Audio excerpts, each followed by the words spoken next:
ఒక రజకునికి 20-30 మంది బట్టలు ఇస్తే వాటిని అన్నిటిని కలిపి పిండి ఇస్త్రీ చేసి ఎవరి వారికి అప్పచెప్తాడు. అందులో ఏ ఒక్కటి కూడా అసలే తేడా రాదు.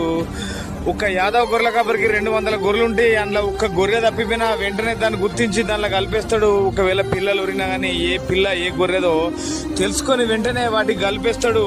అట్లనే ఒక రైతు కూడా ఎప్పుడు మొలక చల్లాలి, ఎప్పుడు నారు పోయాలి, ఎప్పుడు మందు చల్లాలి, ఎప్పుడు నాటేయాలి, ఎప్పుడు వరి కోయాలి అనేది కూడా కరెక్ట్ టైంకు సమయాన్ని బట్టి చేస్తాడు. వీళ్ళందరికీ కొందరికి చదివే రాదు, వీళ్ళందరికి అసలు డిగ్రీలే లేవు. అయినా తాత గిట్ల ఓటు వేయాలంటే వాళ్ళకు నచ్చిన అనేది తీసుకుపోయి గుద్దుతారు. వాళ్ళు ఓటు 100% కరెక్ట్ ఎత్తారు.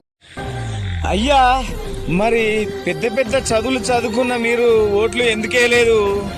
వేసిన వారందరూ ఎట్లా వేసినట్టు? అసలు మేధావులు అనుకునే మనకు ఓటు వేయడానికి ఎవరు ట్రైనింగ్ ఇవ్వాలి? అసలు మనం చదువుకుంటున్నామా చదువుకుంటున్నామా?